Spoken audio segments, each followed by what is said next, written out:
Did God create the devil? Who is Satan? Many believe he's merely a mythical figure, but the Bible says that he is very real and that he is determined to deceive you and destroy your life. Indeed, this brilliant but cruel mastermind is so much more than what you have been told. He's entrapping individuals, families, churches, and even entire nations to increase sorrow and pain in this world. Here are the Bible's amazing facts about this dark prince and how you can overcome him. With whom did sin originate? The devil has sinned from the beginning, 1 John 3 verse 8.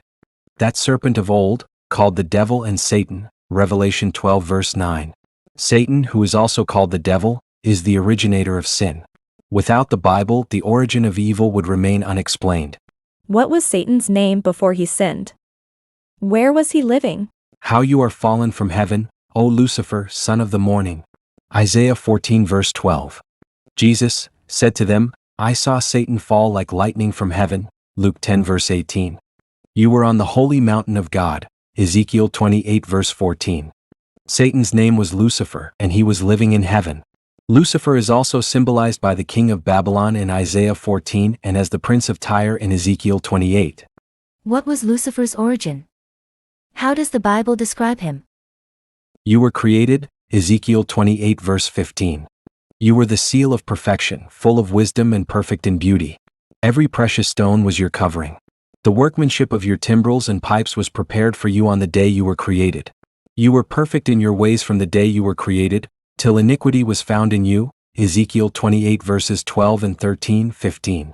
You were the anointed cherub who covers you were on the holy mountain of God. You walked back and forth in the midst of fiery stones, Ezekiel 28 verse 14. Lucifer was created by God as were all the other angels, Ephesians 3 verse 9. Lucifer was a covering cherub or angel. One covering angel stands on the left side of God's throne and another on the right, Psalm 99 verse 1. Lucifer was one of these highly exalted angels and was a leader. Lucifer's beauty was flawless and breathtaking. His wisdom was perfect. His brightness was awe-inspiring. Ezekiel 28 verse 13 seems to indicate that he was specially created to be an outstanding musician. Some scholars believe he led the angelic choir. What happened in Lucifer's life that led him to sin? What sin did he commit? Your heart was lifted up because of your beauty. You corrupted your wisdom for the sake of your splendor, Ezekiel 28 verse 17.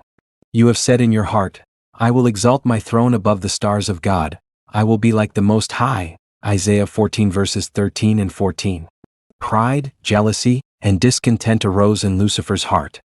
He soon began to desire to unseek God and to demand that everyone worship him instead. Why is worship such an important thing? It is the key factor in the ongoing conflict between God and Satan. People were created to be happy and fulfilled when we worship only God. Not even the angels of heaven are to be worshipped, Revelation 22 verses 8 and 9. Satan selfishly sought this worship due only to God. Centuries later, when he tempted Jesus in the wilderness, worship was still his central desire and a key test, Matthew 4 verses 8 to 11. Now, in these last days as God calls upon all people to worship him, Revelation 14 verses 6 and 7, this so infuriates Satan that he will try to force people to worship himself or else be killed, Revelation 13 verse 15. Everybody worships someone or something, power, prestige, food, pleasure, possessions, etc. But God says, you shall have no other gods before me, Exodus 20 verse 3. Like Lucifer, we have a choice about whom we worship. If we choose to worship anyone or anything other than the Creator, he will honor our choice, but we will be counted against him, Matthew 12 verse 30. If anything or anyone other than God receives first place in our lives, we will end up following in Satan's footsteps. Does God have first place in your life, or are you serving Satan? It is a sobering question, isn't it?